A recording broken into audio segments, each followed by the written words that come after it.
अब हमने एनसीईआरटी में करना है 9th क्लास लास्ट है। अब 9th 10th का लास्ट सब्जेक्ट है और वो है हमारी पॉलिटी। उसके बाद 11th में स्विच करेंगे। 11th में थोड़ा सा हमारे साथ एक और सब्जेक्ट ऐड ऑन हो जाएगा, आर्ट एंड कल्चर, और एक किताब और ऐड ऑन हो जाएगी एनवायरनमेंट की। हिस्ट्री से आर्ट एंड कल्चर अलग हो जाएगा, हालांकि हिस्ट्री में भी होगा art and culture 11th 12th में, और ज्योग्राफी में भी एनवायरनमेंट होगा मगर वो एक सब्जेक्ट के तौर पर अलग हो जाएगा। यूपीएससी के लिए वो दोनों सब्जेक्ट्स बहुत ज्यादा इंपॉर्टेंट है। 9th और 10th की जो पॉलिटी है ना, वो हमारी जो इंडियन कॉन्स्टिट्यूशन है उस पर डायरेक्टली हिट नहीं करता है, इनडायरेक्टली हिट करेगा। तो 9th और 10th की polity political ideologies, political values, political concepts, political keywords, political strategy, how politics is connected to the society and controlling and driving the society, इस पर बेस्ड है। तो देखा जाए तो 9th और 10th का पॉलिटी, मैं फिर बता रहा हूं, जैसे आप लक्ष्मीकांत उठाओगे, कॉन्स्टिट्यूशन उठाओगे तो सीधा लिंक नहीं करेगा, वो क्या करेगा, इनडायरेक्ट लिंक करेगा। हमारा जो कॉन्स्टिट्यूशन बना हुआ है वो एक्चुअल में पॉलिटी के आइडियल्स और प्रिंसिपल्स पर तो बना हुआ है, तो वो प्रिंसिपल समझते हैं। Let us suppose India is a democratic country, we talk about it, और and these days there is a lot more talk and debate about democracy. आपको ये 9th 10th का पॉलिटी डिबेट करना है, डिस्कशन करना है, अपना व्यू पॉइंट बनाना है किस चीज के पर्सपेक्टिव में, उसके लिए बहुत ज्यादा हेल्पफुल करता है। मेंस के लिए ये जो टॉप दो 9th 10th है, ये बहुत ज्यादा वैल्यूएबल बुक है पॉलिटी की, अगर मैं देखूं तो। 11th फिर थोड़ा और फंडामेंटल्स की बात करेगा, 12th कॉन्स्टिट्यूशन पे बात करता है मेजरली। तो पहले जरा ये जो हमारी 9th क्लास की बुक है, इसको डेमोक्रेटिक पॉलिटिक्स पार्ट 1 बोला है, और 10th क्लास की बुक को डेमोक्रेटिक पॉलिटिक्स पार्ट 2 बोला हुआ है। This is the latest print जो मैंने निकाला है, रीप्रिंट 2025-26 का है। कोई बहुत बड़े चेंजेस इस वाले में नहीं हो रखे हैं। सबसे ज्यादा जिस बुक में चेंज हुआ है वो हिस्ट्री में चेंज हुआ है, जो मेजर चेंजेस हुए हैं। तो मैं पहले इसके जो 5 चैप्टर्स हैं उसको मैं आपको बताऊंगा, फिर 10th क्लास का जो पॉलिटी है उसका भी मैं आपको इसी का कंटिन्यूएशन जा रहा है 10th क्लास में। तो 9th क्लास में पहला चैप्टर तो यही है, what is democracy and why is democracy. Democracy क्या होती है हम सबको पता है, probably we won't be able to feel it but we know it theoretically. And why is democracy, democracy क्यों है। ये हम ये नहीं बोल सकते कि डेमोक्रेसी सबसे अच्छी चीज है, बट जैसे जैसे ये पॉपुलेशन इतनी ज्यादा होती गई ना, सिविलाइजेशन बढ़ती गई, तो हमें जो बेस्ट पॉसिबल पॉलिटिकल सिस्टम मिला अभी तक का वो डेमोक्रेसी है। और ये जो डेमोक्रेसी है, it's not a very ideal thing to govern the society. ऐसा नहीं कि यही सबसे बेहतरीन चीज है, से बेहतरीन चीज भी हो सकती है, हुई भी हुई है, but as of now this is it. दूसरा चैप्टर तो ये थोड़ा सा टेढ़ा चैप्टर है, मतलब टेढ़ा मतलब दिमाग लगाना इसमें। फिर आएगा कॉन्स्टिट्यूशनल डिजाइन। हमारा भी कॉन्स्टिट्यूशन तो लिंक करेगा हमारे कॉन्स्टिट्यूशन में कि हमारे फ्रेम वर्कर्स ने 2 साल 11 मतलब महीने और 18 दिन लगा दिए संविधान बनाने में।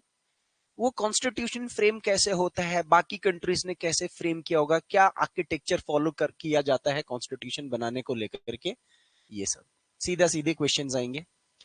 Erectile politics, today we are living in an era of electoral politics. Electoral politics का मतलब क्या होता है कि जो सोसाइटी को गवर्न करने वाली जो ऑर्गेनाइजेशन है वो एक पॉलिटिकल सिस्टम से आती है, और वो पॉलिटिकल सिस्टम या तो मोनार्कियल हो सकती है, राजा एक राजा, राजा का बेटा, जैसे हम हिस्ट्री में पढ़ ही रहे हैं, और एक सिस्टम हो सकता है कि लोग अपने रिप्रेजेंटेटिव्स चुन रहे हो। तो वो लोगों का जो रिप्रेजेंटेशन का तरीका है वो इलेक्शन का तरीका है। तो ये इस पर बात करेंगे। Working of the institutions, for a perfect democracy you need to have institutions assigned with certain skills and duties. How these institutions work in a political environment. और last but not the least, democratic rights, आपके democratic rights, rights क्या होते हैं और democratic rights क्या होते हैं। जैसे हम आजकल बोलते हैं ना, यार मुझे तो बोलने की आजादी है, मुझे तो गाना लिखने की आजादी है, बट किसी पे कॉपीराइट इंफ्रिंजमेंट आ जा रहा है, किसी पर मानहानि का दावा लगा दे रहा है, कोई कोई किसी को कुछ गालियां वालियां भी बक दे रहा है कि यार ये ऐसे कैसे बोल रहा है, वैसे कैसे बोल रहा है, किसी के खिलाफ कोई केस भी हो जा रहा है। जैसे गवर्नमेंट के खिलाफ खास तौर पर आप लोग क्रिटिसाइज करते हो, तो आपका जो तरीका होता है क्रिटिसिज्म का, वो टू मच स्ट्रेट फॉरवर्ड होता है, तो वो आपको कई बार नुकसान भी दे देता है। What is all this complexity? 5 chapter हैं। उसके बाद 10th क्लास में आपको क्या क्या बताएगा? 10th क्लास में ये हमारा कॉन्स्टिट्यूशन का प्रीएम्बल है। हम सबको पता है कि हमारी एनसीईआरटी की हर किताब के बात होता है, हर किताब में होता है। मतलब इसमें आपको कुछ आइडियल्स दिख रहे हैं, सोवरिनिटी, socialist, secular, justice, liberty, equality, fraternity. ये सारे में से कुछ कीवर्ड्स पर 10th क्लास है, यही चीज समझाएगा, इन्हीं प्रिंसिपल्स को 10th क्लास सिखाएगा आपको। तो आपको समझ में आएगा कि ये हमारे प्रीएम्बल के अंदर इन वर्ड्स की क्या वैल्यू है and how much empowered you can get bye knowing this knowledge. अगर आपको ये चीज प्रैक्टिकली पता है तो आप कितना ज्यादा एम्पावर्ड हो सकते हो, अगर आप इसको अपने डे टू डे लाइफ में जहां इसकी जरूरत पड़े आप यूटिलाइज कर पाओ। तो ये हमारा 10th क्लास में जाएगा। एक बार कॉन्स्टिट्यूशन पढ़ लेते हैं, क्योंकि जब भी मैं पॉलिटी पढ़ाता हूं तो I like to read the preamble, because ये जो 84 शब्द हैं प्रीएम्बल के अंदर, एक एक वर्ड से क्वेश्चन आता है पॉलिटी में, और बार बार पढ़ा करके कुछ ना कुछ दिमाग में जाता है। तो we the people of India, हम भारत के लोग, having solemnly resolved to constitute India into, हम सब ने मिल करके रिजॉल्व कर लिया कि हम कैसा भारत चाहते हैं। हम एक ऐसा भारत चाहते हैं जो सोवरीन हो, सोशलिस्ट हो, सेक्युलर हो, डेमोक्रेटिक हो, रिपब्लिक हो, and to secure all its citizen. अब देखो आज हमारा जो 9th क्लास है वो डेमोक्रेसी पर बात कर रहा है, देखो पूरा का पूरा बुक। और हम अपने सिटीजन्स को क्या सिक्योर करना चाहते हैं, क्या देना चाहते हैं? हर टाइम न्याय देना चाहते हैं। कैसे टाइप के न्याय? Social justice, economic justice, political justice. कितने टाइप के जस्टिस है हमारे पास? 3 टाइप के। सोसाइटी में रहना, उठना, बैठने का भी न्याय होना चाहिए, हमारी इकोनॉमिक अपॉर्चुनिटी का भी न्याय होना चाहिए, आपको काम करने का अवसर मिलना चाहिए, और पॉलिटिकल, आपको पॉलिटी में किसी जगह पे रिप्रेजेंटेशन करना है, इलेक्शन लड़ना है कुछ, तो आपको इसके साथ भी न्याय होना चाहिए। इसके साथ साथ आपको लिबर्टी भी दी जाती है। लिबर्टी का मतलब क्या होता है? वैसे अभी तक थोड़ा बहुत तो पता ही होगा, आजादी है ना। तो liberty means freedom with in the context of law. ठीक है, कानूनी दायरे में रह करके आपको स्वतंत्रता दी जाती है। सोचने की स्वतंत्रता, व्यक्त करने की स्वतंत्रता, बिलीव करने की स्वतंत्रता, किसी चीज के ऊपर, धर्म के ऊपर विश्वास करने की स्वतंत्रता, और अपने हिसाब से वर्शिप करने की स्वतंत्रता। फिर उसके साथ साथ इक्वालिटी भी दिया जाना चाहिए, equality of status, irrespective of gender, irrespective of caste, irrespective of region, you have the sense of equality and equality of opportunity also. उसके साथ साथ आपस में हमने एक चीज को बढ़ावा देना है, और वो है फ्रेटर्निटी। फ्रेटर्निटी का मतलब क्या होता है? भाईचारा, है ना, भाईचारा, ब्रदरहुड। यस। सो ये सब देना है, और ये सब दे करके आप क्या अचीव करोगे? So you have to assure the unity and integrity of the nation, ताकि आपका जो ये देश है वो अखंड हो सके और एक हो सके, हमेशा एक रहे और अखंड रहे, मतलब इसको कोई तोड़ ना पाए। That is integrity. What is the meaning of integrity? Integrity means to be intact in every sense. You don't have to get scattered.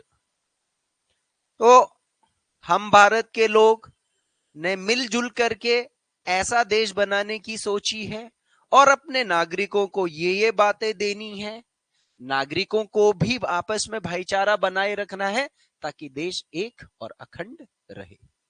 और ये सब बातें हम आज कॉन्स्टिट्यूएंट असेंबली के अंदर 26 नवंबर 1949 को अपना रहे हैं, we are adopting these ideals of our constitution, क्योंकि यही चीज फिर आर्टिकल 1 to 395 के अंदर इलैबोरेट करके प्रोवाइड कर रखी। तो डेट कौन सी लिखी हुई है यहां पर? 26th day of November 1949 do hereby adopt, enact and give to ourselves the constitution। यहां पर दो कीवर्ड्स लिखे हुए हैं, ये 1976 के अमेंडमेंट से जोड़े गए हैं। एक इस पैराग्राफ में, कौन सा? सोशलिस्ट सेक्युलर, ठीक है। दूसरा यहां पर इंटेग्रिटी वर्ड, ठीक है। ये दो तीन वर्ड्स जोड़े ना हमने, सोशलिस्ट, सेक्युलर और यहां पर इंटेग्रिटी वर्ड, इन वर्ड्स को हमने ऐड करा है। तो ये है हमारा प्रीएम्बल।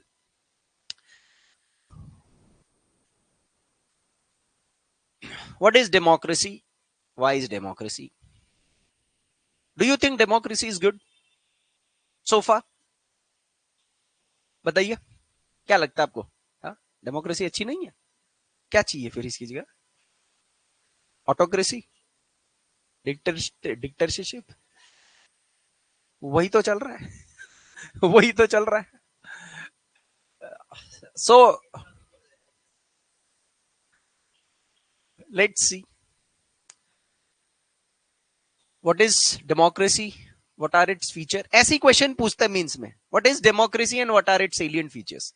हमें लगता है भाई यार ये क्या है, फुद्दू क्वेश्चन है, ये क्या पूछ रहा है व्हाट इज डेमोक्रेसी। हमारे कॉन्स्टिट्यूशन पूछे, आर्टिकल 21 पूछे, ये पूछे नहीं, दिस इज बेसिक्स। ये नहीं पता होगा तो वो भी नहीं चल पाएगा कि क्या है।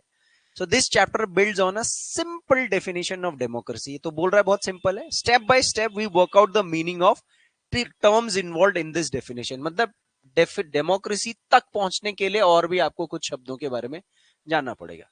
So the aim here is to understand clearly bare minimum features of democratic form of government। तो आप खुश हो जाओ, आपको तो सबसे मिनिमम फीचर्स पढ़ने हैं यहाँ पर डेमोक्रेसी के। After going through this chapter, we should be able to distinguish democratic form of government from a non democratic form of government. तो एटलीस्ट चलो यहां से आपको पता लग जाएगा कि एक डेमोक्रेटिक सरकार का क्या महत्व होता है और एक नॉन डेमोक्रेटिक सरकार का क्या महत्व है। And why countries around the world, almost more than 90% of the countries around the world are following a democratic suit of power. Towards the end of this chapter, we step beyond the minimal objective and introduce a broader idea of democracy. Objective को कम से कम रखने की कोशिश करेंगे। हमेशा objective का keyword कम से कम होगा ना, लेकिन उस कीवर्ड के अंदर एप्लीकेशन उसका बहुत ब्रॉडर होगा। तो वो देखते हैं। So it is the most prevalent form of the government world today, and it is expanding to more countries. But why is it so? What makes it better than other forms of the government? That is the second big question that we take up in this chapter. दो ही चीजें हैं, democracy क्या होती है और क्यों आज ज्यादा से ज्यादा देश के लोग डेमोक्रेटिक फॉर्म ऑफ गवर्नमेंट को अपना रहे। कुछ ऐसी कंट्रीज बता सकते हो जहां पर मतलब ऐसा डेमोक्रेटिक फॉर्म नहीं है जैसा एटलीस्ट इंडिया के अंदर। इस्लामिक कंट्रीज मेजरली, जो इस्लामिक कंट्रीज हैं उन कंट्रीज के अंदर अभी भी बहुत जगहों पे डेमोक्रेटिक फॉर्म प्रॉपरली नहीं आया है। थोड़ा थोड़ा थोड़ा हम सुनते हैं कि सऊदी अरेबिया में विमेन्स को ऐसे राइट्स दे दिए हैं या बाहर के लोगों को ऐसे राइट्स दे दिए हैं, ये हम थोड़ा थोड़ा सोचते हैं। फिर कुछ कुछ कंट्रीज ऐसा भी सोचते हैं कि जिनके पास थोड़ी डेमोक्रेसी थी लेकिन अभी वहां पर कुछ दूसरे टाइप के लोगों ने टेक ओवर कर लिया, तो उन्होंने डेमोक्रेटिक वैल्यूज को कम कर दिया और अपना रिलीजियस या कोई और आइडियोलॉजी के लॉस को इंप्लीमेंट कर दिया है। इस्लामिक कंट्रीज में ये एक स्ट्रगल अभी भी है, ऑन बुक्स है ये। प्रैक्टिकली तो आप देखोगे तो सब जगह आपको कुछ ना कुछ फ्लॉज मिलेंगे ही मिलेंगे। यहां से शुरू हो जाता है। सो you've already read about different forms of government in the past chapters, which 6th 7th 8th हमने जो पढ़ा था उसमें forms of government थे। monarchical form क्या होता है, democratic form क्या होता है, autocracy क्या होती है। On this basis we'll understand you'll be understanding of democracy so far, mentioning a few examples, write down some common features of democratic government non पहले बताया नहीं और सीधा ही बोल दिया कि लिखो। Why define democracy? Before we proceed further, let's first take a note on an objection by Mary. She doesn't like this way of defining democracy and wants to ask some basic questions. Her teacher Matilda Lingdo responds to her questions as other classmates join. Case study है तो दिमाग के अंदर एक perspective तो generate होता ही होता है। मैरी बोलती है, ma'am I don't like this idea. First we spend time discussing democracy and then we want to find out the meaning of democracy I mean, logically, shouldn't we have approached it the other way out? Shouldn't the meaning have come first and then the example? मतलब वो कह रही है कि पहले हम लोगों ने क्या कर दिया है, पहले हमने डेमोक्रेसी के कुछ एग्जाम्पल्स बता दिए कि ऐसा होता है, वैसा होता है, वैसा होता है, अब इससे कंक्लूड करो कि डेमोक्रेसी का मतलब क्या होता है। मैरी कह रही कि पहले तो सर मैम आप हमें मतलब बता दीजिए, मतलब बनाने के बाद आप एग्जाम्पल बताइए। दो तरीके हैं देखो कोई भी चीज समझने के लिए। एक है कि आपने एक टॉपिक चूज करा और कहानी बताई आपने, और उस कहानी को बताने के बाद में लास्ट में आपने पूछा कि क्या आपको सीख मिलती है। और एक रास्ता है कि आपने सीख पहले बता दी कि इस चीज का मतलब ये होता है, अब उसको एक्सप्लेन करने के लिए आपने कहानी एक्सप्लेन करी। लाइफ में दो तरीके से चीजों को एक्सप्लेन किया जाता है, उसी पर ये डिबेट हो रही है। मैम कहती है I can see your point but that is not now, that is not how we reason in everyday life. We use words like pen, rain, love. Do we wait to have a definition for these words before we use them? Come to think of it, do we have clear definition of these words? It's only by using a word that we understand its meaning. अभी जैसे मैंने बोला democracy को define करो, मुश्किल है, definition निकलेगा ही नहीं एकदम से, because this word has just become like pen. If I say what is the definition of a pen, it will be difficult to define the right words कि पेन का डेफिनेशन क्या होना चाहिए, उसको सही शब्द नहीं मिल पाएंगे। लेकिन जब हम इस पेन का यूज करते हैं तो हमें इस पेन का मतलब पता लग जाता है। वही चीज वो बोल रहे हैं कि पहले मतलब नहीं बताना है डेमोक्रेसी का, क्योंकि मतलब नहीं निकल पाएगा अगर मैं वर्ड मीनिंग खेलूंगा। तो मैं इस वर्ड को यूज करके आपको बताऊंगा, तो आपको अपने आप पता लग जाएगा लोकतंत्र का मतलब क्या है। अभी अगर मैं पूछूंगा आपसे what is the meaning of democracy, trust में आप लोग बोलोगे sir the government of the people, by the people and for the people, यही बोलोगे जो हम बचपन से सुनते हुए आ रहे हैं। बट एक्चुअल में ये वर्ड इतना छोटा नहीं है। तो but then why do we need definitions? We need a definition only when we come across a difficulty in the use of word. We need a definition of rain only when we wish to distinguish it from, say, drizzle or cloudburst. The same is true for democracy. We need a clear definition only because people use it for different purposes, because very different kind of governments call them democracy. अब देखो वो कह रहे ma'am definition की क्या जरूरत है अगर आप इस वर्ड को यूज करके ही समझा दो। तो कह रहे कोई भी चीज की डेफिनेशन तब चाहिए होती है जब उस डेफिनेशन को लोग अपने अपने तरीके से इंटरप्रेट करने लग जाते हैं। भाई मैं बोलूंगा बारिश क्या है, मुझे समझाने की जरूरत नहीं है बारिश क्या है, लेकिन अगर कोई वर्ड यूज कर रहा है कि आज ड्रिजलिंग हो रही है, ड्रिजल हो रहा है या रेन हो रहा है, वहां पे अंतर बताने की जरूरत है कि what is the difference between a drizzle and a rain, तो वहां क्लैरिटी हो सकती है। ऐसे ही वो कह रहे कि डेमोक्रेसी का भी मतलब जानना हमें जरूरी है, तब जब आज बहुत सारे देश बोल रहे कि हम डेमोक्रेटिक कंट्री है, जैसे पाकिस्तान बोल रहे हैं हम डेमोक्रेटिक कंट्री है, बांग्लादेश बोल रहे हैं हम डेमोक्रेटिक कंट्री, कुछ गल्फ कंट्रीज भी बोल रहे होंगे हम डेमोक्रेटिक कंट्री है, but are they truly democratic in their nature? बहुत सारे यूरोपियन कंट्रीज अब थक चुके हैं, पक चुके हैं डेमोक्रेसी से। By the way, do we need to work on a definition? The other day you quoted Abraham Lincoln to us. वो कह रहे मैम क्या डेफिनेशन की जरूरत है? डेमोक्रेसी आपने बोला था, democracy is government of the people, by the people, for the people. From where do this phrase that we learn of the people, by the people and for the people, जो ये हम बोल रहे हैं ना, ये हमने नहीं बोला, ये किसने बोला है? अब्राहम लिंकन ने बोला है, president of US. We in Meghalaya, अच्छा ये मेघालय की कहानी चल रही है, always ruled ourselves, that is accepted by everyone, why do we need to change it? वो कह रहे हम मेघालय के अंदर हम ही लोगों ने, प्रोबेबली ट्राइब्स, ये ट्राइब्स होंगे, इनके क्लैंस इनको रूल कर रहे होंगे, कह रहे हम ही ने अपने लोगों को रूल किया और हम सब ने वो रूल को एक्सेप्ट करा, तो हमको डेमोक्रेसी की जरूरत क्या है? मैम कह रही I am not saying we need to change it, मैं ये नहीं कह रही हूँ कि रूल हम चेंज कर देते हैं, but I to find this definition very beautiful. मुझे भी ये for the people, of the people और बाय द पीपल अच्छी लगती है, but we don't know if this is the best way to define unless we think about it ourselves. We must not accept something just because it is famous just because everyone accept. इस line को देखो जरा,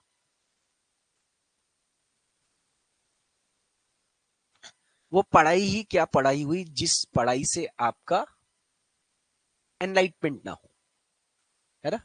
जैसे हम लोग, ये school का पढ़ाई है ना, तो वाई वी आर स्टडिंग, हम लोग स्कूल में थे तो हम स्कूल में क्यों पढ़ते थे? To pass the class, pass the class. But actual में इसका मतलब क्या था? To open up the mindset of the student और पीपल। वो माइंडसेट तब नहीं खुला आपका, कोई बात नहीं, अब आप खोलो, क्योंकि अब खोलोगे तो आगे के एग्जाम के लिए आपको मदद मिलेगी, क्योंकि वहां सब कुछ अपने दिमाग से लिखना है। Everything that you have to write and put your गोला on the answer is of your mind. यहां देखो एक बात बोली कि we must not accept something just because it is famous. कोई चीज, चाहे वो कल्चर हो, रिचुअल हो, प्रथा हो, प्रैक्टिस हो, बिलीफ हो, वो हमको इसलिए नहीं फॉलो करनी चाहिए क्योंकि वो फेमस है और चली हुई आ रही है, लोग मानते हुए आ रहे हैं, और just because everyone accepts it. Ma'am, can I suggest something? You don't need to look for any definition. I read somewhere that the word democracy comes from a Greek word demokratia. तो ये तो भी पता लग गया, देखो Greek word से निकला है जिसका नाम है demokratia actually.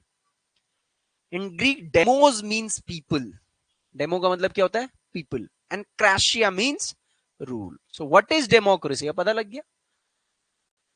It's a system where, it's the political system where the people rule. Are we ruling? अच्छा एक बात बताओ, कॉन्स्टिट्यूशनली क्या हम इस इंडिया को रूल कर रहे हैं कॉन्स्टिट्यूशनली? और अगर कर रहे हैं तो ये कहां पे लिखा हुआ है कि we are ruling, we are making laws, we are executing laws, है ना, we are governing this thing, everything is done by we. In the first line of the constitution preamble, we the people of India. अगर आपको ये constitution change करना होगा तो कौन करेगी? पार्लियामेंट करेगी? नहीं, it's we. Parliament comes from the constitution ना, पार्लियामेंट का एग्जिस्टेंस किससे है? कॉन्स्टिट्यूशन से। तो हम जब चाहेंगे इस संविधान को भी बदल सकते हैं।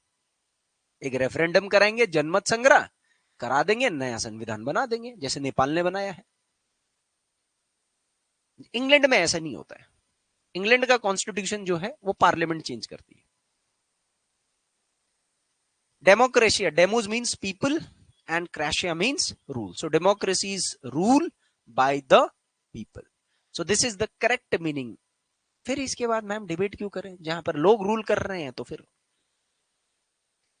मैम बोलती है कि that is also very helpful way of thinking. अच्छी बात है। Out just say that this doesn't always work. हमेशा कि लोग रूल कर रहे हैं का मतलब ही डेमोक्रेसी नहीं हो सकता है। थोड़ा और आगे देखते हैं, कह रहे हैं A word does not remain tied to its origin. आप सिर्फ एक वर्ड को, उस वर्ड का ओरिजिन मीनिंग ये निकल करके ऐसे करके आया था तो आज उसका स्कोप वही रह गया है। That is not true. Think of computers. Originally they were used for computing, that's so calculating very difficult mathematical sums. These were very powerful calculators. Nowadays very few people use computers for computing sums. They use it for writing, for designing, for listening music, for watching films. तो क्या computer, पहले जो computer की definition की उत्पत्ति हुई थी, तो कंप्यूटर का मतलब क्या था? To compute a problem. एक कोई मैथ्स का कॉम्प्लेक्स प्रॉब्लम था, उसको सॉल्व करना है। वो सॉल्व करने के लिए जो यंत्र बनाया, डिवाइस बनाया, उसका नाम था computer. Today is this solving a maths problem? It's also a computer. Is this solving a maths problem? No sir, it's also a computer. Your mobile is also a computer. आप तो उसमें videos देख रहे हो, photo खींच रहे हो। तो वो कह रहे हैं कि बच्चे इतना तक नैरो माइंड मत रखो, डेफिनेशन का मतलब जो है उसको ब्रॉडर करना है हमने, डेमो तो उसके लिए आगे।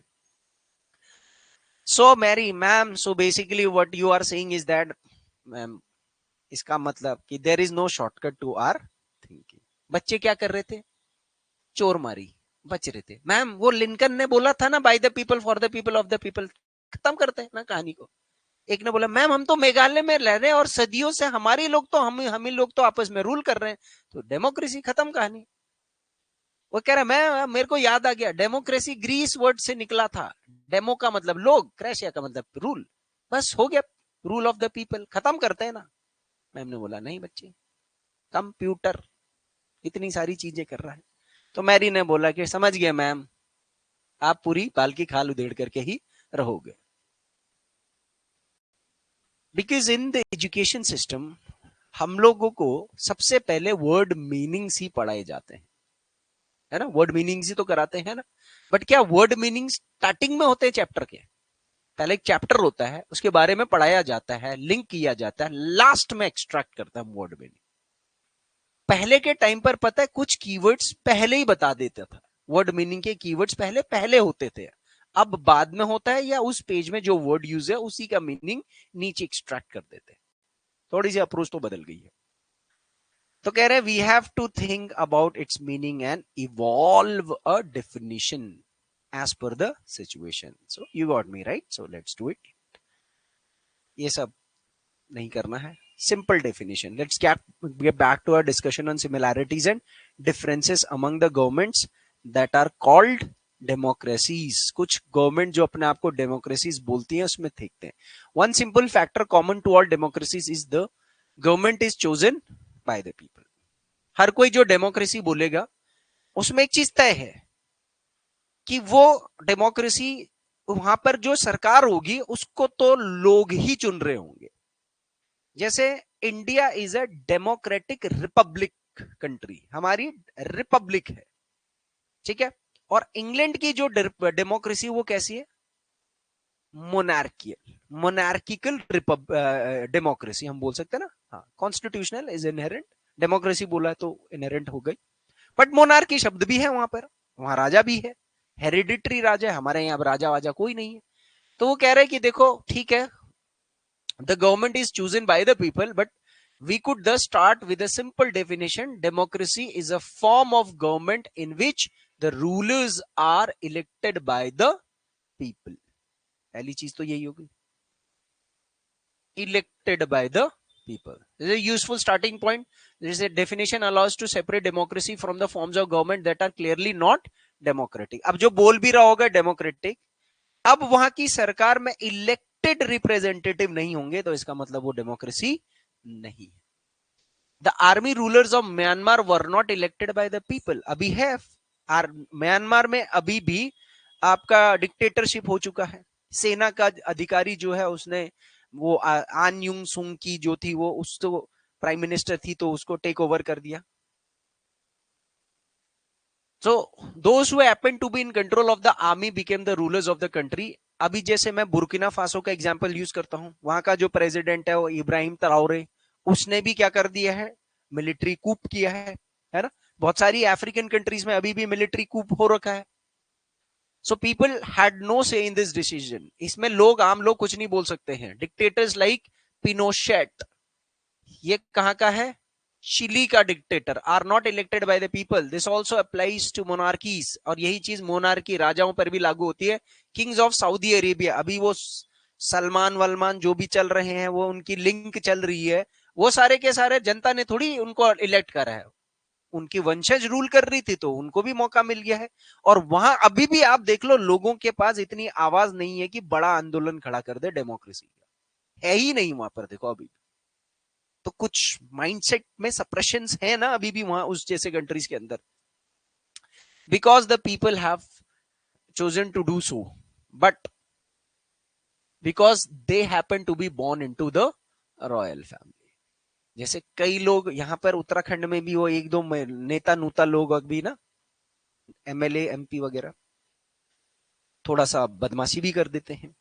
बोलते हमारे माँ बाप, हमारे दादा परदादा तो फलाने के राजा थे, रजवाड़े थे, हमने ये कर दिया, हमने उस लड़ाई में इसको हराया, हमारे दादा ने ये करा, हम तो वो लोग हैं, हम तो ये लोग हैं।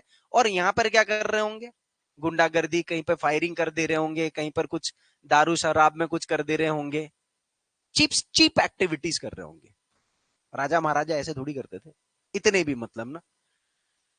तो क्यों? क्योंकि लोगों को डरा करके रखना है, पैसा इनहेरिट कर रखा है, जमीन इनहेरिट कर रखी थोड़ी बहुत, तो उसी जमीन पर वो उनकी कहानी चल रही है। But in a country like India अब तो बहुत रिस्ट्रिक्ट हो चुकी है ये चीजें, लेकिन कुछ कुछ जहां पर गांव देहात वाला इलाका होगा, और जहां के आम लोगों को उठने ही नहीं दिया जाएगा सोचने पर, वहां अभी भी वो सप्रेस होते जाएंगे। अभी उत्तराखंड के अंदर कहीं देखा आप लोगों ने राजा रूजा वाला कि कोई आ रहा है यहां पर? यहां किसी को नहीं पूछेंगे। सो इसीलिए the simple definition isn't adequate, it reminds us that democracy is people's rule obviously, but if we use this definition in an unthinking manner, we would end up calling almost every government that holds an election a democracy. सिर्फ people rule ही नहीं, नहीं तो फिर हमें लगेगा कि हर जगह पर जहां people's rule शब्द यूज कर दिया तो इसका मतलब इलेक्शन होकर के वहां सरकार चल रही है। ऐसा हर जगह नहीं है, बिकॉज राजा जो है वो राजा बन रहा है, उसके बेटे राजा बन रहे हैं, and people are accepting it. Dictator जो है वो डिक्टेटर मिलिट्री बना करके रूल कर रहा है, पीपल आर एक्सेप्टिंग इट। तो because people are accepting it, we can not say that this is people's rule.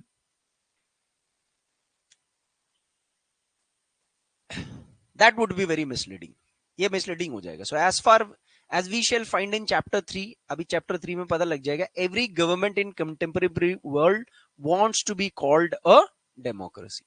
हर किसी को चाहिए कि यार हमको लोग डेमोक्रेसी बोले, even if it is not, चाहे वो मिलिट्री है, मोनार्कियल है, तब भी वो बोलेंगे कि हमें डेमोक्रेसी बोलो। अफगानिस्तान में भी वो बोल रहे हैं डेमोक्रेसी, हम डेमोक्रेसी है। क्यों है वो कह रहे हैं? क्योंकि हमारे लोग चाहते हैं कि शरिया से कानून चले, जबकि वो एक रिलीजियस सिस्टम चल रहा है। सो इसलिए हमको बहुत केयरफुल होने की जरूरत है, एक डेमोक्रेसी क्या होती है और एक कौन प्रिटेंड कर रहा है, who is pretending to be democrat. And this debate is currently happening in India also ना। ये वन पार्टी रूल की तरफ इंक्लाइंड हो रहा है, तो लोग कह रहे हैं कि भाई डेमोक्रेसी, लोकतंत्र खतरे में है। आजकल सड़कों में हर कोई विपक्षी, हर कोई मोदी गवर्नमेंट के अगेंस्ट वाला बोलेगा लोकतंत्र खतरे में है, खतरा लोकतंत्र का। बट एक्चुअली हम ही तो, और मोदी जी बोल रहे हैं कि भाई देख लो, हाँ भाई वोट हुए, इलेक्शन हुए, हम जीत गए, तो हमें तो लोगों ने चुना है ना। अभी नेक्स्ट इलेक्शन बंगाल में है, क्या लगता है जीतेंगे या हारेंगे? बीजेपी जीतेगी या हारेगी? नहीं, अभी हारेगी वहां पे रीजन है, ठीक है। The reason is not to go 100%।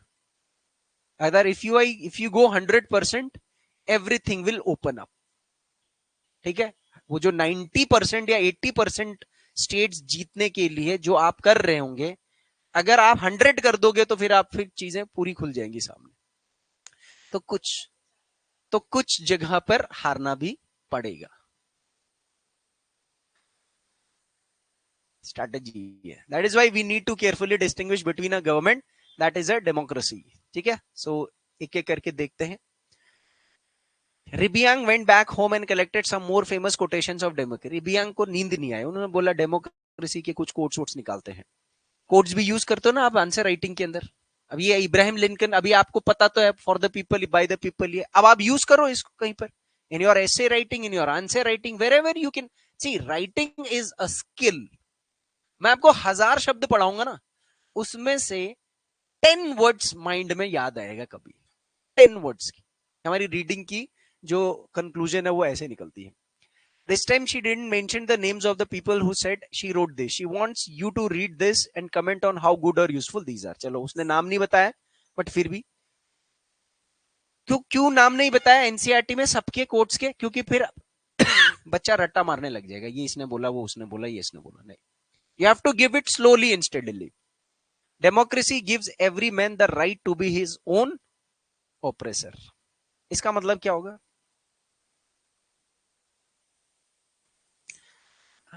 अपने ऊपर खुद ही अत्याचार करने का अधिकार देता है लोकतंत्र। दे रहा है? नहीं दे रहा है। आपने ही तो इलेक्ट करा, आपने सोचा ये हो जाएगा, वो हो जाएगा, वो हो जाएगा, हो उल्टा गया। आपने सोचा जी कर देंगे, वहां जीएसटी बढ़ा दिया। आपने सोचा गैस सिलेंडर कम हो जाएगा, वहां 2 गुना कर दिया। आपने सोचा पेट्रोल कम होगा, वहां 2 गुना हो गया। हुआ नहीं हुआ? बता। मैं ये कुछ बातें मैं प्रैक्टिकल बता रहा हूं, मतलब मैं एक बात बता रहा हूं, जैसे in the other way around ना, मैं दूसरे तरीके से आपको बता रहा हूं। Democracy consists of choosing your dictators after they have told you what you think is it is you. Sorry. Democracy consists of choosing your dictators after they have told you what you think it is you who want to hear. आप जो सोचते हो कि आप क्या चाहते हो, आपने वैसा ही एक आदमी सामने इलेक्ट कर दिया। तो जो वो सामने वाला जो आदमी है उसको आपने चूज करा है ना, तो आपने अपने लिए अपना खुद का एक डिक्टेटर चुना है, अपने ही जैसा आइडियोलॉजी का एक डिक्टेटर चुना है। अब आपको वो गाइड करेगा कैसे करना है कैसे नहीं करना। ये सब तो नेगेटिव डेफिनेशन जा रही है ना डेमोक्रेसी की, इफ यू सी इट। क्यों रिबियांग ने ऐसी डेफिनेशन इतनी खोजबीन करी होगी? क्योंकि वो जो पहले था इब्राहिम लिंकन, वो पॉजिटिव सेंस में था, अब ये आ गया है negative sense. Man's capacity for justice makes democracy possible, but man's inclination to injustice makes democracy necessary. वो कह रहा है कि यार आदमी की जितनी क्षमता है कि उसके साथ न्याय हो, तो अपने ऊपर न्याय करने के लिए तो लोकतंत्र को विकसित करता है ना, लेकिन जब वो लोकतंत्र की तरफ जरूरत से ज्यादा इंक्लाइंड हो जाता है तो उसके बाद क्या शुरू हो जाती है? इनजस्टिस भी शुरू होती है। मैंने अपना रिप्रेजेंटेटिव इलेक्ट करा बीजेपी का, ठीक है। अब इनजस्टिस किसके ऊपर होगा? कांग्रेस, यूकेडी, आम आदमी, फार्म आदमी, इनके ऊपर होगा obviously. Democracy is a device that ensures we shall be governed no better than we deserve. ये कह रहे हैं कि डेमोक्रेसी एक ऐसा सिस्टम है जो ये बताता है कि जिस तरीके से हमें गवर्न किया जाना चाहिए था, ठीक है ना, इससे बेटर और कोई ऑप्शन आपके पास नहीं है। मतलब हम डिजर्व तो करते हैं, but as of now there is no better option than democracy. यही है बस, इसके आगे कुछ नहीं है। This is the latest evolution ना democracy. If you look at all the ills of democracy can be cured by more democracy. Democracy में कमियां हैं, उसको दूर करने के लिए और डेमोक्रेसी को फॉलो करो। पर डेमोक्रेसी है क्या, ये तो अभी पता ही नहीं लगी। फिर हाउ कैन वी फॉलो? ये तो कितनी खतरनाक डेफिनेशन है एक तरीके से देखा जाए तो, कि डेमोक्रेसी चल रही है, उसमें कुछ दिक्कतें हैं, उसके लिए और डेमोक्रेसी को फॉलो करो। देखते हैं, ये तो ऐसी तैसी डेमोक्रेसी होगी। डेमोक्रेसी, ये मैकडोनल्ड्स नहीं है, M for McDonald's. Read the cartoon. The cartoon was drawn when elections were held in Iraq with the presence of US and other foreign powers. What do you think this cartoon is saying? Why is democracy written in this way? M for McDonald's है ये. McDonald's is represented by America. ये फौजी लोग हैं, America के फौजी Iraq की democracy को ठीक कर रहे हैं। Check. Isn't this hilarious that एक कंट्री इराक है और वहां कैसा सिस्टम होना चाहिए वो अमेरिका डिसाइड कर रहा है। अमेरिका के रिमोट से ही चल रहा होगा सब कुछ। मतलब ये हिलेरियस नहीं है। और अमेरिका आज की डेट में गल्फ कंट्रीज में 95% कंट्रीज को रिमोट से चला रहा है। जहां राजा है तो राजा ही रहने दे रहा है, डेमोक्रेसी लाने नहीं दे रहा है। अगर वो मान रहा है वहां का राजा उसकी बात, तो सऊदी अरेबिया में क्यों नहीं ला रहा डेमोक्रेसी बताओ? क्योंकि सबसे बड़ा पपेट कौन है गल्फ कंट्री में अमेरिका का? Saudi Arabia. वहां राजशाही चल रही है ना। ईरान नहीं मान रहा ना, तो वहां पर तोड़फोड़। अफगानिस्तान नहीं माना ना। एक देश है सिर्फ इंडिया वर्ल्ड में जिसने अमेरिका को हरा करके रखा है, वो अफगानिस्तान है बस। वहां पहले वो डेमोक्रेसी लाया था ना बीच में, उसके बाद फिर तालिबान वालों ने टेक ओवर कर दिया, भाग लिया अमेरिका वाले।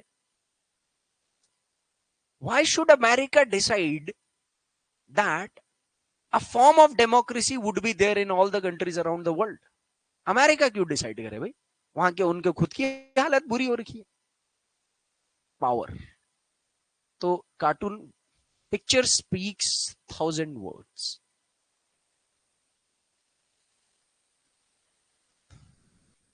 We still didn't know what is democracy. इसलिए आज अगर मैं बोलूं कि आज ना इराक के अंदर ना डेमोक्रेसी है, डेमोक्रेटिक गवर्नमेंट है वहां पे, चुन ली गई है। सदाम हुसैन जो इराक का डिक्टेटर था, आपको पता है उसको फांसी हुई थी। उसको फांसी कौन से कानून के तहत हुई थी? इराक के कानून के तहत हुई थी।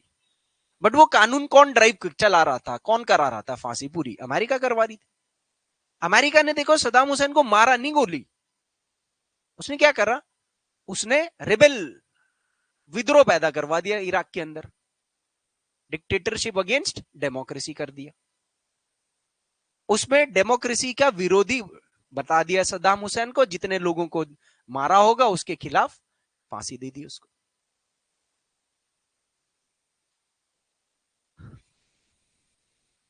लेकिन लोग कहते कि इराक आज से बेटर था सद्दाम के टाइम पर। We've started with a simple definition that democracy is a form of government, यही वाला था क्या? Which the rulers are elected by the people, यही definition था। दोबारा बोल रहे देखो, what is democracy? It is a form of government where the rulers are elected by the people, that's it। इससे सवाल उठते हैं, who are the rulers in this definition? कौन है हमारे यहाँ रूलर, बताइए। इंडिया में अभी रूलर कौन है? Who is the ruler of India? अब मैं ऐसे बोल रहा हूं तो कितना अजीब सा नहीं लग रहा? रूलर, रूलर का मतलब ऐसा लग रहा है कि एक नेगेटिव सा वर्ड है। राजा, ऐसा लग रहा है कि राज करने वाला कोई आदमी। यस, जो हमारे सुप्रीम लीडर होंगे वही तो रूलर होंगे। Important ministers are the rulers. आजकल बिहार का एनालिसिस देखा आप लोगों ने? थोड़ा बिहार का मिनिस्ट्री डिवीजन देखा आप लोगों ने? होम मिनिस्ट्री बीजेपी के पास नहीं है, स्पीकर बीजेपी के पास नहीं है, ठीक है, गवर्नर बीजेपी का नहीं है। तो जो जेडीयू है, जो बीजेपी के अलायंस जिसके कंधे पे रह करके और जीता है, उसका खात्मा होने वाला है, धीरे धीरे उसका खात्मा होने वाला है। मतलब बीजेपी का है, मतलब स्पीकर बीजेपी के पास है, होम मिनिस्ट्री बीजेपी के पास है, law and order, police, intelligence JDU के पास नहीं है, स्पीकर बीजेपी का है, गवर्नर भी बीजेपी का है, और दो तीन इंपॉर्टेंट की सब वो है।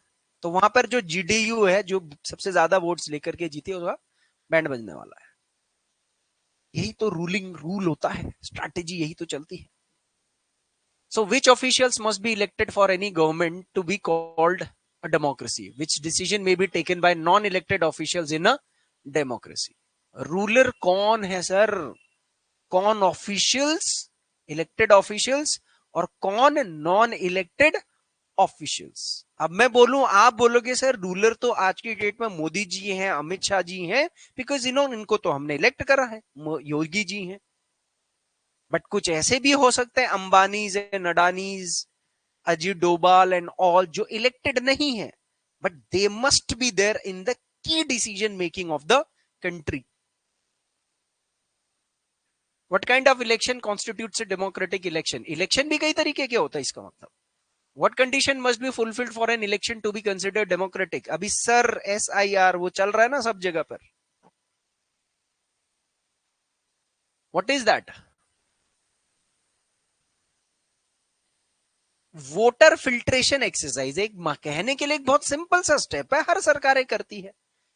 फर्जी वोट, फर्जी तरीके से जो लोग आए हैं, वोटर फिल्ट्रेशन हो रहा है। बस बिहार में 64 लाख के आसपास वोटर्स फर्जी पाए गए थे, ऐसा मतलब सर का रिपोर्ट बताता है। Who are the people who can elect the rulers or get elected as rulers? कौन है वो लोग जो रूलर को इलेक्ट करेंगे? जैसे आप लोगों ने तो कई बार होता ना कि किसी अपने एरिया में किसी पार्टी के विधायक को वोट दे दिया, लेकिन वहां पर जाके पता लगा सीएम कोई और पार्टी का बन गया, कोलिशन के अंदर कुछ भी हो जाता है ना ऊपर। So should this include every citizen on an equal basis? क्या हर एक आदमी को, सिटीजन को इक्वल बेसिस पर इस इलेक्शन प्रोसेस में इन्वॉल्व होने का मतलब मिलता? हमारे यहाँ पर है, हर सिटीजन को इक्वल बेसिस पर मिल रहे हैं क्या अपॉर्चुनिटी रूलर को इलेक्ट करने में?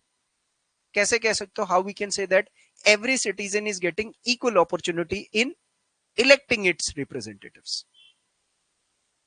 Because everybody's votes value is equal, one person one vote. ये जो सिस्टम होता है इसको इक्वल इक्वालिटी इन रिप्रेजेंटेशन बोलते हैं। एक आदमी के मत का मूल्य एक होता है। ऐसे तो नहीं कि मैंने एक वोट डाला और मेरे वोट से 5 वोट चले गए, वो तो फर्जी सिस्टम है ना, फर्जीवाड़ा भी होता है। Finally what kind of form of government, तो 3-4 बातें आपने याद रखनी है। क्या क्या याद रखनी है? रूलर कौन होगा इस डेमोक्रेसी के अंदर, इलेक्टेड गवर्नमेंट है तो इलेक्शन वाला क्या सिस्टम होगा, ये कौन लोग हैं जो इलेक्ट करेंगे। सी राज्यसभा के एमपीज जो हैं उनको तो आपने वोट नहीं करा है, हमें लोकसभा के एमपी को वोट करते हो आप राज्यसभा के एमपी को थोड़ी वोट करते हो, राज्यसभा के एमपी को आपका एमएलए वोट करता है, प्रेसिडेंट को आपने थोड़ी वोट करा है, आपने जिन लोगों को एमपीज एमएलए को वोट करा था वो प्रेसिडेंट को इलेक्ट करने। डिफरेंस है ना, देखो तरीके में भी, इलेक्शन के भी, तो ये समझना है हमको। And finally what kind of a form of government is democracy. So can elected rulers do whatever? क्या इलेक्टेड रूलर्स वो सब कर सकते हैं जो वो करना चाहते हैं डेमोक्रेसी में? बताइए, बताओ आप लोग बताओ, can an elected ruler can do whatever they want to do in a democracy?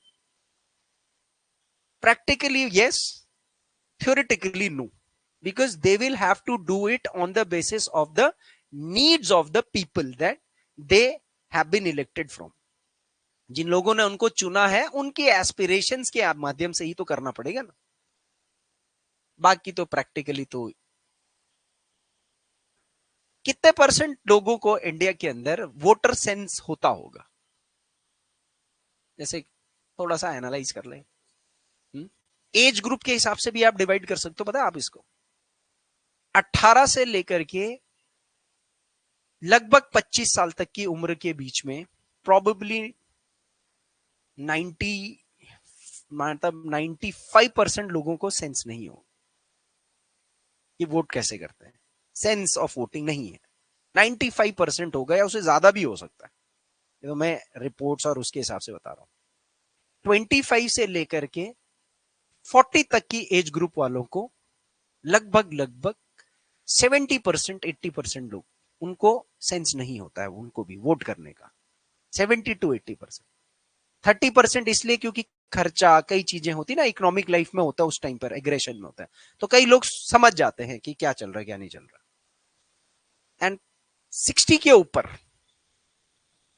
Voter sense, 60 के ऊपर और कम हो जाता है, जबकि उस टाइम पर नॉलेज ज्यादा होता है वोट का, लेकिन वोटिंग सेंस और कम हो जाता है, क्योंकि वहां पर फिर कास्ट, रिलीजन, ये सब फिर डोमिनेट कर जाती है in a country like India. Change होंगे, चेंज होगा, धीरे धीरे हो रहा है, बट डिपेंड करता है सर, एजुकेशन लिटरेसी नहीं है। आप एजुकेशन को लिटरेसी बोल रहे हो तो अलग चीज है, पढ़े लिखे होना नहीं है। एजुकेशन का मतलब होता है सेंसिबल होना। अगर आप, जो क्राउड सेंसिबल बनेगा तो वो तो ऑब्वियसली बात है, तो वो तो समझ जाएगा ना कि मुझे किसको वोट कर, मुझे को जाति के हिसाब से नहीं भटकना है या धर्म के हिसाब से नहीं भटकना है, वो उस पर डिपेंड करता है भाई। कई कई जगह पर जरूरी भी होता है, आपको पता है ये चीजें, somewhere around it is important also to elect representatives to protect something of yours. तो प्रायोरिटाइज होती है सोसाइटी, सिविलाइजेशन के टाइम के हिसाब से आप क्या करते हो। चलिए, let's consider some of these questions with the help of examples.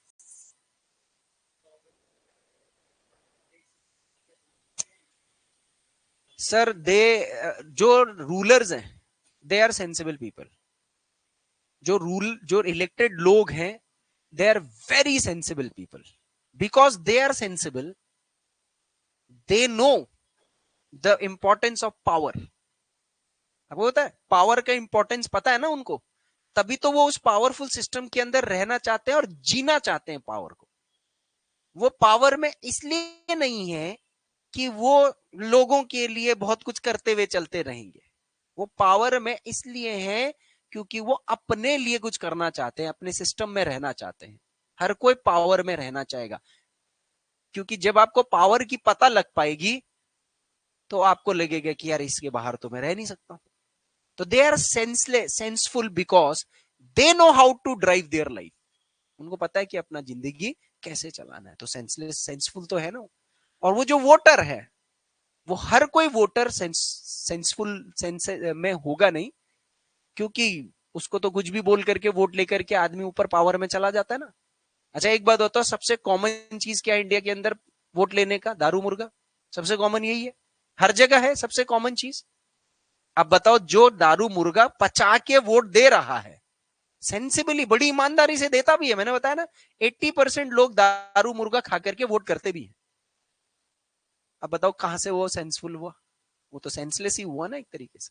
लेकिन जो खिला रहा है वो तो सेंस में है ना, उसको तो पता है ना कि भाई मैं इनके पावर में कैसे रहना है।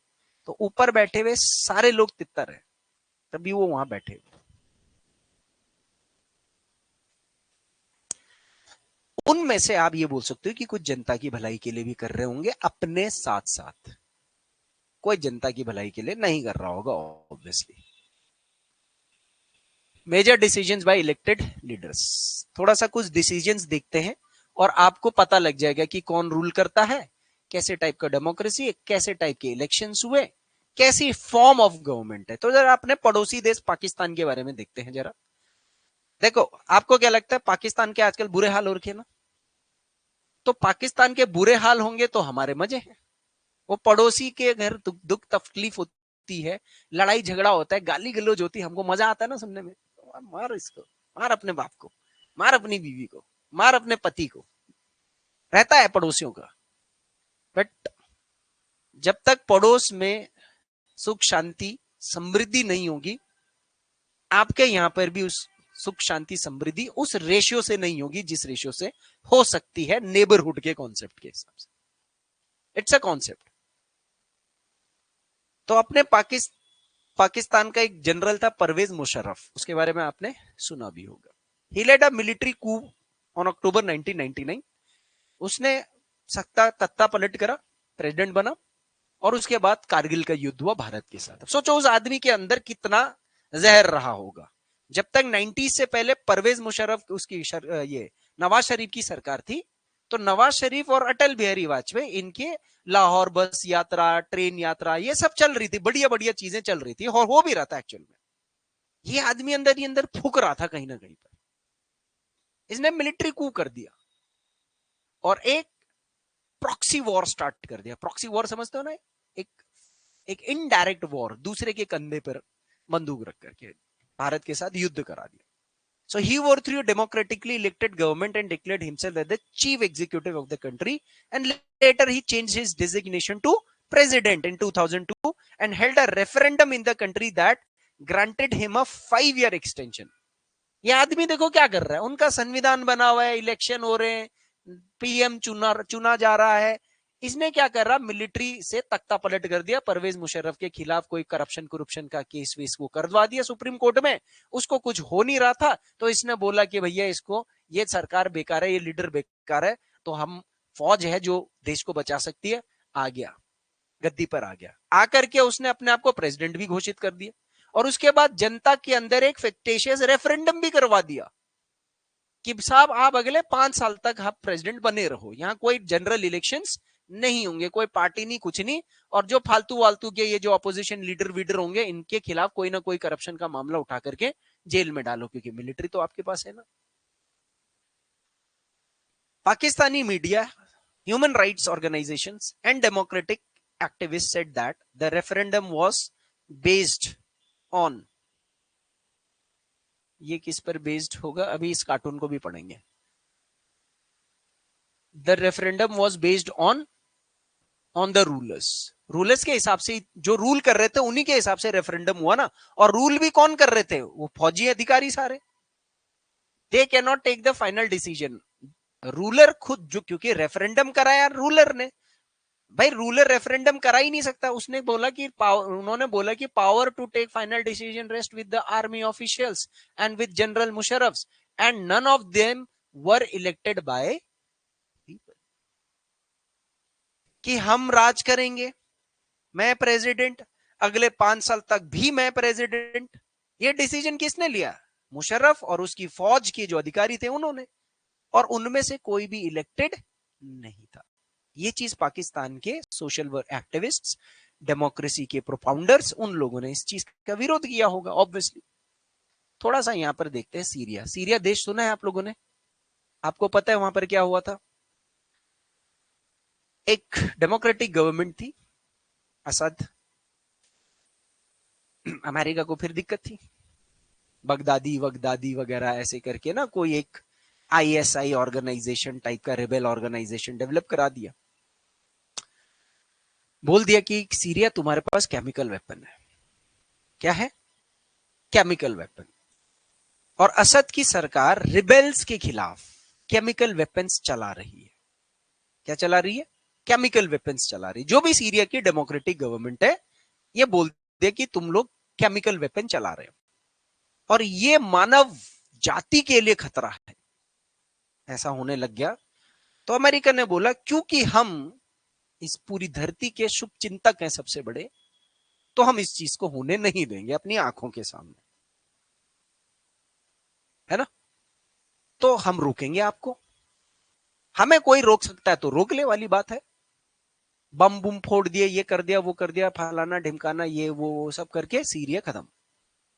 सीरिया खत्म कर दिया। और जो वहां के ऑयल एंड नेचुरल रिसोर्सेज थे, वहां पर अपनी एक फिर से पपेट गवर्नमेंट बिठा दी और उन नेचुरल रिसोर्सेज पर कंट्रोल मार दिया। Syria was getting incline towards Russia.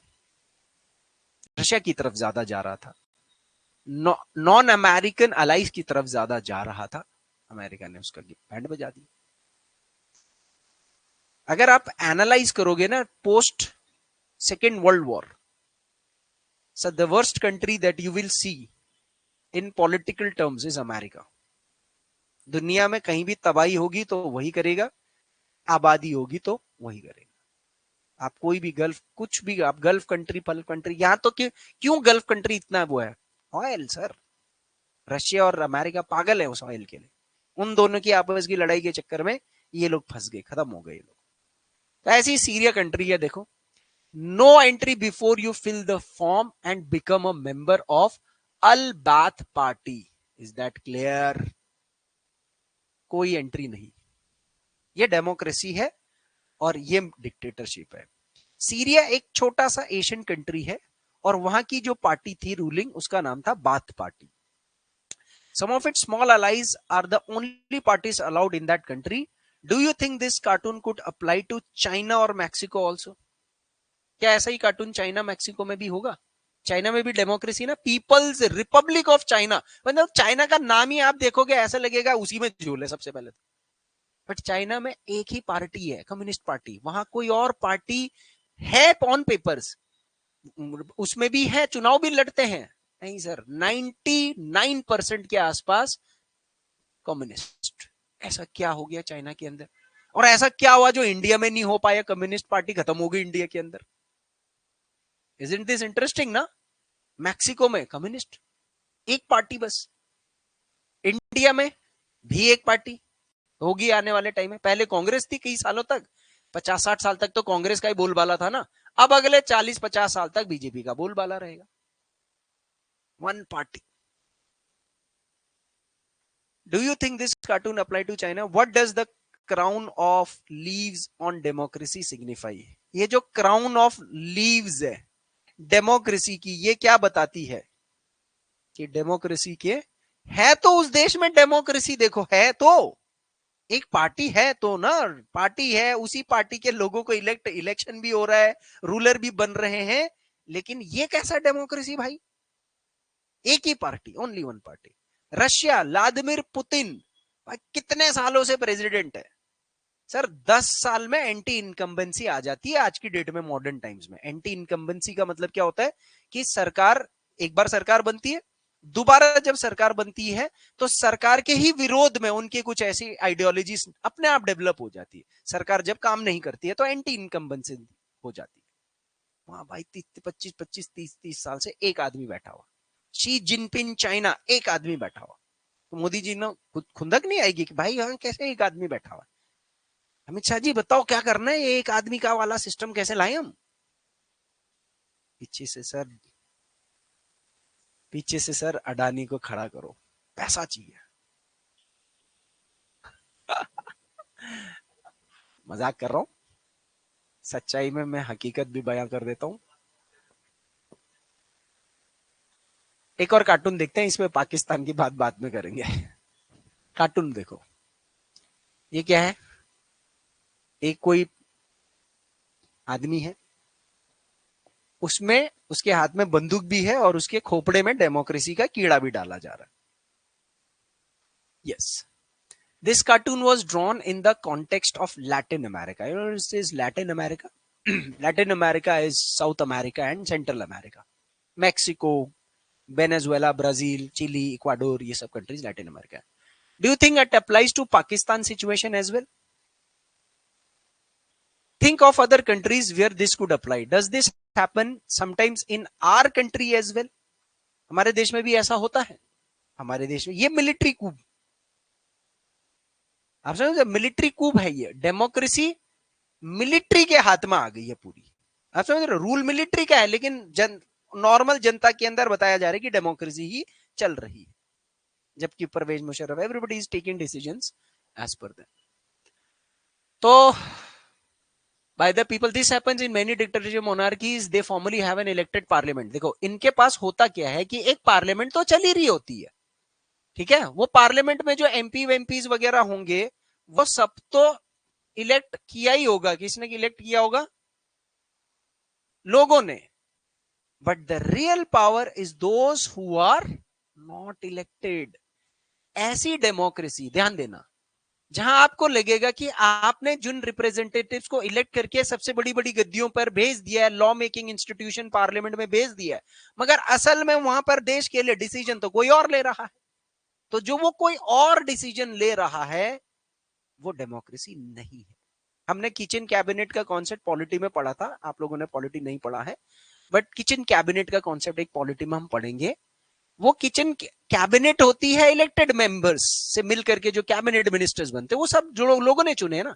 Kitchen cabinet में प्रधानमंत्री के ट्रस्टवर्दी 4-5 लोग होते हैं, और वो इलेक्टेड भी हो सकते हैं, नॉन इलेक्टेड भी। देश किचन कैबिनेट चलाता है। यस सर, ऑब्वियसली आप, दिस इज वेरी क्लियर, आप 4-5 लोग हैं बस जो देश चला रहे हैं। What is that those 4-5 people? Modi ji, Amit Shah ji, ये 2 इलेक्टेड है। NSA, Navid Doval ji, he is not elected. Adani, not elected. ये हैं 4 लोग। इनके अलावा फिर जो भी होंगे इनके ट्रस्टवर्दीज होंगे, सेकंड लाइन वाले। They are the 4 people that are running the country. 4 से ज्यादा होंगे, घुसने भी नहीं देंगे वो। So real power in and the government, but the real power is those in a few countries the real power was with some external powers and not with locally elected. कई देशों में तो ये भी है, देखो मैं बता दूं कि आपके देश में डेमोक्रेसी स्थापित कर दी, आपके देश में चल रहा है लोकतंत्र सिस्टम, लोग इलेक्ट करे हो, मगर डिसीजंस कहां से आ रहे हैं? बाहर से। ये जैसे सीरिया में आ रहा है, इराक विराक, ये सब जो कंट्रीज हैं, सऊदी अरेबिया, ये जो कंट्रीज है, सब यूएस इन्फ्लुएंस है, वहां से हो रहा है जो हो रहा है। आज की देश में टाइम में अफ्रीकन कंट्रीज में चाइना, जिन जिन कंट्रीज पे को चाइना ने बहुत लोन दे दिया है और वो चाइना के डेप्ट ट्रैप में फंसते जा रहे हैं, वो डिसीजन किसके हिसाब से लेंगे? चाइना के हिसाब से। वर्ल्ड वॉर 2 के बाद सारी यूरोपियन कंट्रीज किसके डेप्ट ट्रैप में फंसे? यूएसए के। तो उन सब ने यूएसए के हिसाब से डिसीजन मेकिंग शुरू करी ना।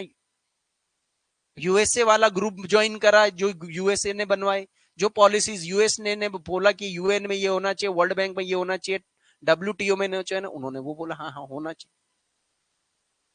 So this gives us the first feature. यहीं से आपको पहला चीज पता लगता है डेमोक्रेसी का, कि in the democracy the final decision making power must rest with those of the people and not those who are not of the people and not those who are not from your country. अगर आपके देश में बाहर का आदमी आपके decision making में influence करता है, through those leaders who are with them.